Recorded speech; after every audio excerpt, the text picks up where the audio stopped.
Bitcoin arrive sur les dates importantes, donc son T2 dans l'ondulatoire, donc sur la fractalité du temps par rapport au cycle de 3 ans. Et donc, en approchant de cette date, c'est toujours bien d'affiner un peu ses analyses jour après jour et pouvoir prendre alors les empreintes du marché. Donc, je vais directement aller ici sur la charte weekly.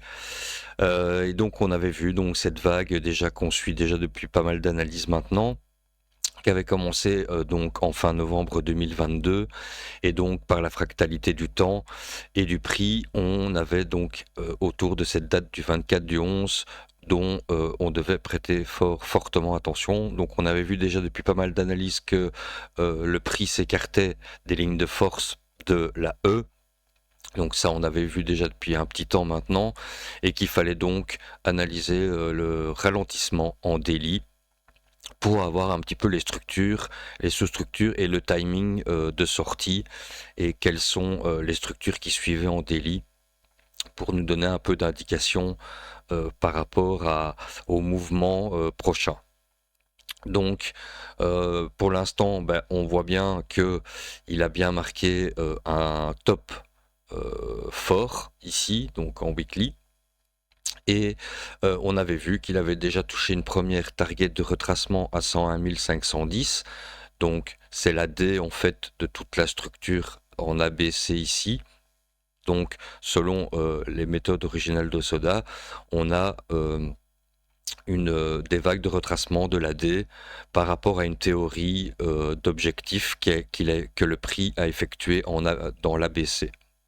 Voilà, donc dans l'ABC, il est venu donc avec excès toucher la N vu qu'il n'a pas touché la E. Et dans les théories de Soda, la N nous donne un indice pour que le retracement potentiel, en tout cas s'il continuera dans le futur, une tendance haussière, c'est de revenir entre le point B et le point C. Donc revenir sur l'équilibre, c'est-à-dire autour des 60 000 $, ce qui représente en fait le rectangle. Alors l'avantage d'Ishimoku, non seulement on a un prix avec un équilibre par rapport à un objectif que le prix a atteint, mais on a aussi, et ça c'est aussi un gros avantage d'Ishimoku, c'est un calcul du temps par rapport à tous ces mouvements, et donc on a un temps ici et un prix et une zone dans le futur qui pourra, en tant qu'investisseur en Bitcoin, être très très intéressante à venir recharger. Donc, on pourrait venir tout à fait dans cette zone qui correspond donc à la théorie de l'équilibre entre B et le C. Et donc, entre B et C, on serait autour des 62 000 $ dans le courant de fin de l'année prochaine. Maintenant, on a vu que dans son retracement, il prenait beaucoup d'avance par rapport au retracement et au plan. Donc cela m'invitait quand même à, je vous avais expliqué, à devoir quand même encore absorber en weekly. Et donc l'idée c'est qu'il pourrait avoir quand même un travail et en tout cas une continuation de ralentissement avant pour moi d'effectuer vraiment un retracement plus profond un peu plus tard et de venir donc dans ces zones pour refaire toute une réaccumulation. Voilà un petit peu l'idée que j'ai dans ma tête et le marché me montrera si effectivement ce plan s'effectue. Donc je vais remettre ici Shimoku en weekly. Donc c'est l'idée un peu du plan général un peu à long terme, en tout cas sur les 2-3 ans. Et donc sur Ishimoku, on avait vu ici que on avait le gros warning de la Shinkook si ça fait longtemps qu'elle n'était plus passée sous épris, donc cette mémoire du marché par rapport aux 26 périodes en arrière. Et qu'il était repassé en dessous, en tout cas qu'il n'avait plus fait aussi depuis un petit temps, en dessous de la ligne bleue que vous voyez ici, qui était la Kijun. Et donc on a vraiment ce plat ici qui est très très pour moi important et intéressant, autour des 110 000 $, qui en cas de rebond, c'est vraiment un endroit que je vais surveiller très attentivement, qui correspondra aussi au haut du Kumo, donc du nuage ici, sur la SSA en rouge que vous voyez ici. Alors l'avantage c'est que on a cette clôture de semaine qui s'est effectuée ici et vous voyez qu'il est venu parfaitement toucher ici ce plat de Kijun du passé. et aussi ce plat du Kumo. Donc on avait quand même, et je vous avais expliqué dans l'analyse précédente, une belle confluence déjà ici à ce niveau-ci. Maintenant on regardera en daily quels sont peut-être les points potentiels qui pourraient encore aller dans point de vue prix et point de vue temps. Donc ça on regardera en daily juste après. On voit ici maintenant comme on a une clôture qui s'est effectuée, donc une bougie supplémentaire qui s'est clôturée en weekly, ben, on a un calcul ici du Kumo qui commence déjà, et je vous avais expliqué que moi j'attendais encore en weekly avant de penser vraiment à un retracement un peu plus profond. C'est une absorption de ce nuage. Donc le nuage correspond au sentiment qui reste encore, donc ici c'est bien haussier, et qu'il faut encore absorber, donc que le prix doit absorber donc un échange de mains pour pouvoir mettre ce Kumo à plat et là être prêt en ligne préparatoire de pouvoir faire alors le retracement, donc une question de maturité du marché pour pouvoir faire un retracement plus profond. Donc on voit ici maintenant qu'on a cette clôture là, qu'on a déjà une projection des lignes futures du Kumo. Donc on a la SSB qui restera donc à plat, mais qu'on a ici la SSA qui pourra effectuer et rejoindre sa SSB, donc vraiment aplatir ce nuage dans un futur proche, et qui va pour moi être intéressant, c'est cette descente passive de la SSA que vous voyez ici en pointillé. Je vais zoomer un tout petit peu plus qu'on voit un peu mieux. Donc vraiment cette descente passive qui s'effectuera dans 1, 2, 3 semaines. Donc entre 3 semaines et 1 mois à partir de maintenant, on aura vraiment cette descente passive qui pourrait, s'il y a un rebond, ben, venir un peu pousser le prix vers le bas et rejoindre alors cette partie pour moi qui est importante dans le prix, enfin le futur prix, d'être plus ou moins au milieu du Kumo, donc autour des 100 000 $. Mais c'est vraiment cette descente passive qui va m'intéresser si on a un rebond avec les confluences que je vous ai montrées. Donc tout ce plat ici qui se situe autour des 110 000 $, qui correspond ici au haut du Kumo. Et donc en cas de rebond, pouvoir avoir encore une absorption tout en ayant quand même une influence baissière, parce que pour moi on est rentré dans cette influence baissière à partir du moment où la Shinku est passée sous épris. Donc même si elle revient en contact, qu'elle vient retravailler pendant peut-être un mois au niveau des bas de bougie, pour moi ce que je vais quand même chercher à faire, c'est de trouver des ventes s'il vient en cas de rebond ici. Et pour ça, l'avantage, c'est qu'on descend d'unité de temps pour un petit peu plus affiner au fur et à mesure de ce que le marché nous montre, quoi.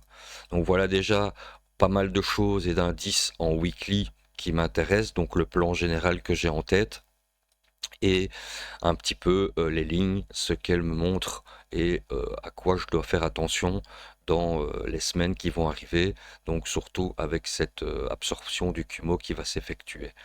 Donc là maintenant je vais pouvoir passer en daily. Juste oui, aussi en weekly, c'est donc la vague, je vais retirer la vague principale, voilà. Et donc avec cette clôture-ci, je vous avais dit à l'analyse précédente que la clôture weekly, le bas de la clôture weekly, donc un creux qui peut s'effectuer, surtout qu'on est quand même dans les niveaux de plat ici qui est intéressant, donc on n'est pas nulle part non plus sur l'Ishimoku.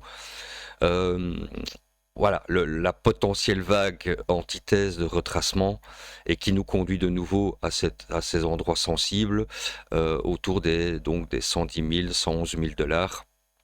Donc ça correspond bien à ça, qui pourrait s'effectuer pour mi-décembre. Donc ça correspond un petit peu au timing des lignes par rapport peut-être à cette onde, à voir s'il va la suivre dans les semaines qui suivent, vu que là je suis en weekly.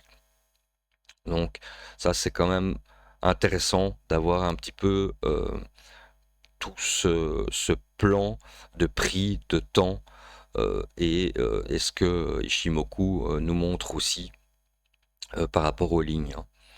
Alors je vais donc montrer et passer en daily.